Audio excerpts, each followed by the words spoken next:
Hey everyone, Chris here from Valley View Casino Center. Welcome to the very first episode of POV, a special series produced by us. We're going to be introducing you to very notable San Diegans with a very special connection to this building. We start the series off with Ernie Hahn, my boss, the general manager of Valley View Casino Center.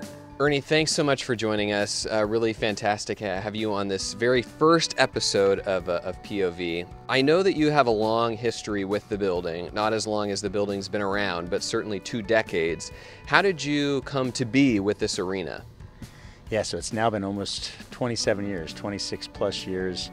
But back in 1991, had an opportunity, my dad and a group he put together of investors to purchase the leasehold interest here, and I had a chance to come down and kind of, for the first year, work as an event coordinator as they investigated the opportunity, and that's just kind of how it started. I was coming back from a trip. I had been working with my dad's development company for 9 months, and when this opportunity came up, I was excited about it. Obviously, sports, entertainment, then the San Diego Sports Arena, and now the Valley View Casino Center, and that's how I got my start originally, literally 26 years ago. And happy to be here 27 years later? Loving it, and I think as you'll see today as we talk more about it, really proud of all the things that we've done and the great staff that we have and the team that we have, and producing what I always like to say, a 2017 experience in a building that was built in 1966. And I think this is kind of an example, this setup that we have here, doing something that I think is really cool, which is, kind of creating our own newsroom, and it's something that is very 2017. What's your vision for this series? Well, I mean, you see a lot of these things that are going now with podcasts that are really the next level, and we're very visual here with all the sports and entertainment that happen in this building, and I think my vision has been, and it's one of the reasons why you were such a great addition to this team as the marketing manager, and this was one of the visions that I had from the get-go, is how do you interview prominent San Diegans in what they've done at a variety of different levels, prominent meaning a lot of different things. And most of these San Diegans also have a touch point or have a unique experience with this building that's served its community for 50 plus years. And I think that's cool. I think it's fun, and we get a chance to learn like Fred Lewis used to do when he used to do his voice of San Diego. And I was on that, my dad was on it, my grandpa was on it, and these got these great interviews in the archives. Wanted to continue that today under the landscape of a 50-year-old building that served its citizens so well. And to me, I think we've got a chance to do some really special things and have a lot of fun with it. I was watching the Fred Lewis interviews, and he just did so much research, right? He was able to say, take me back to 1969, second inning, bases are loaded. I mean, that guy is like for real, right? He was amazing, and he's got a great history back in the arena. He originally was the PA guy for the Rockets and for the Gulls back in the days of Mr. Breitbart when he had the arena created back in 1966. So there's a lineage to him. You talk about the history and all the folks who've been in this building, from sports to entertainment. I mean, take me back through the years and some of the people who've been through here, and I mean, some of the amazing stories that I'm sure you've heard. Exactly, and you look at it as we celebrate our 50th anniversary. We've been going through that for the last almost year, and we celebrate all of the unique events and the people that have been part of this incredible history of this building, now the Valley View Casino Center. And I look at it and go, wow. I mean, I'll mention a couple, but I guess the better way to describe it is that other than the Beatles, really just about anybody you can think about that is a significant group, act, concert, sporting event over the years has taken place here. And 1975, the NCAA Final Four.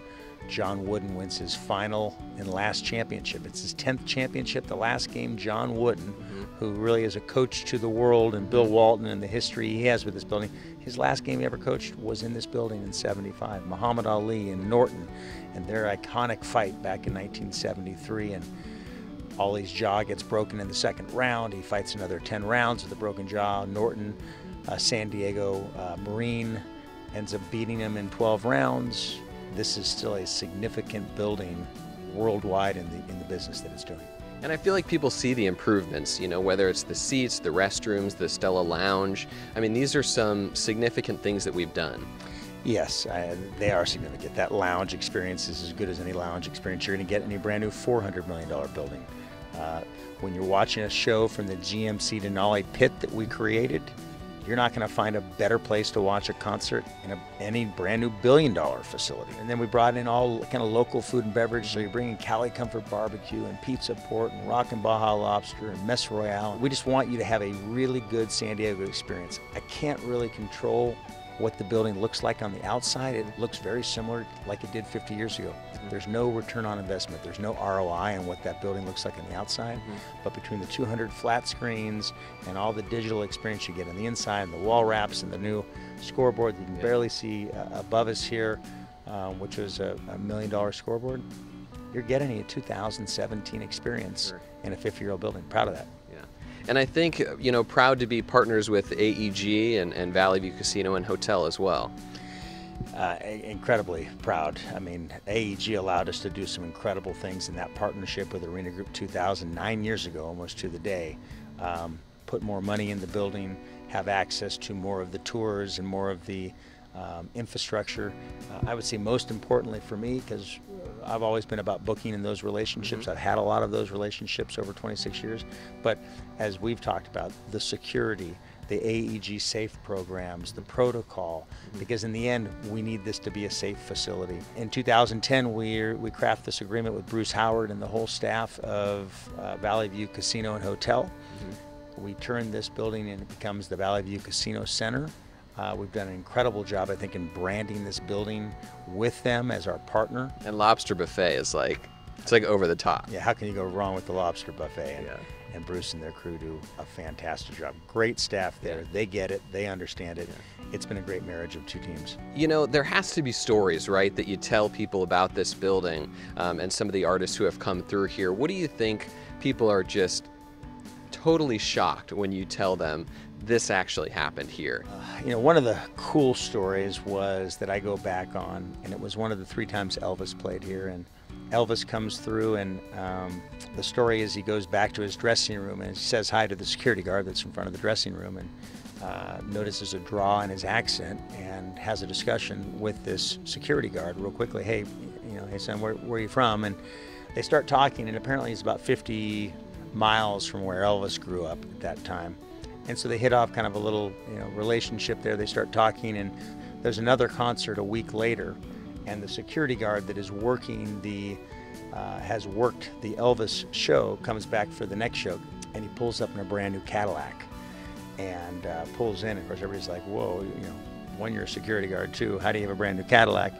And Elvis, you know, had such a great time and a great relationship. Elvis bought the security guard a Cadillac, because that's what Elvis did to a lot of people back then. When he really liked you, he liked to buy a Cadillac, and so they hit it off. And that security guard was, you know, I don't know what minimum wage back was at the time, but he was driving a Cadillac, probably getting minimum wage. Ernie, tell me about the legacy of the Hahn family.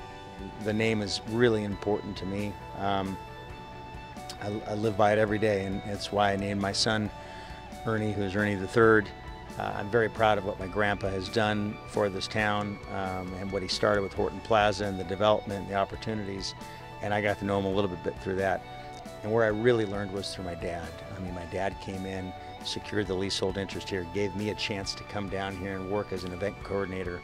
I'd worked with his company, but I didn't know much about it here, and I just baptism by fire. I was doing changeovers, I was doing ushers, ticket takers, porters, security, ticket selling, merchandise selling. None of that happens without my dad. You know, when my dad starts the West Coast Hockey League in 1995 after the team leaves in the IHL midway through the season, my dad, smartest guy I've ever met, literally starts a new franchise in 2 months, has 5 new teams, a couple in Alaska, Bakersfield, Fresno, us, and we're off to the races. So we're not having this conversation here, period. We're not involved with this arena, period, if it's not for Ron Hahn and the vision that he's had. And so I've been lucky enough to be trusted with the keys in this place, and to bring in staff and to do the things that he feels and I feel are important. And he's empowered me to do that, and I just love him. I can't thank him enough for that. And it's been a fun ride, and we're gonna keep going. Family is important to you. Really important. You know, I've got a wonderful wife, Kristen. We're just about to celebrate our 25th anniversary. I've got 3 incredible kids: Alexis, who's 23, Ernie, who's 20, and Carter, who's 16.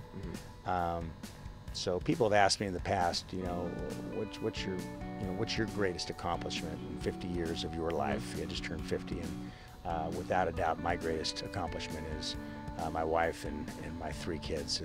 There'll be nothing that I ever do in my life that will come close to that. Many more surfing years ahead? Yeah, I mean, I've been surfing for 38 years, Black's Beach in the morning, typically before I come in, or I'll do some stand-up surf up in Del Mar if the surf is smaller.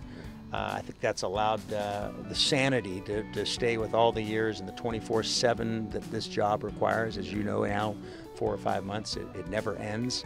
You're always fighting for shows, you're always fighting for events. If we don't book an event, people don't get fed. It's very simple. We can have the best management team, period.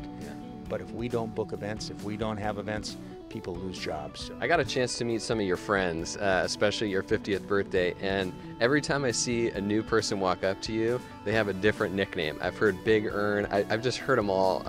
Where do these nicknames come from? What are some of them? I don't know. First of all, I'll take it as a loving embrace that people have given me a lot of nicknames. I certainly don't go around giving my own nicknames, but Toasty was one I got just because I don't know why Toasty. It sounds bad, but they call me Toasty. White Cap, Frosty, Milkbone was one, just because I had the white hair. I mean, just ridiculous stuff, but a couple nicknames along the way. I guess it's not too bad. It's hysterical. You know, let's end on the arena and the prospects of a new arena in San Diego. I know as an employee here, I get asked it a lot, and I'm sure you do too. Well, we've got a little less actually than 3 years left on our lease, so we're working on a lease extension with the city right now that will give us some of the time to keep doing what we do until a new arena is built. I don't know when that's going to be, how it looks. In an ideal world, it would be downtown with an entity, hopefully us, in some capacity. We certainly know the landscape as well, if not better than anybody else. But those are big projects. You know, they're $500 million projects, so it's not like like you got $500 million. I don't have it right here, but something you got to work on with right strategic partners and all of that. In the meantime, it's about making sure we get a lease extension here and we operate this facility to its highest and best purpose. Ernie, thanks so much for joining us. Really appreciate it. Yeah, thanks for having me. A great conversation with Ernie and many more to come. And you know, we also have some great events here coming up at Valley View Casino Center. Goals Hockey is starting. Who's not excited for that? DJ R.L. Grime in November and Guns N' Roses the same month. In 2018, The Killers and Shakira. And did you know Garth Brooks holds the record for most consecutive concerts here, having performed 5 times in November 2015. His previous record here was in 1996 when he sold out 3 consecutive concerts in the arena. Thanks so much for joining us. We really do appreciate it. Make sure to follow us on all of our social channels: Facebook, Twitter, Instagram, and Snapchat. We'll see you next time.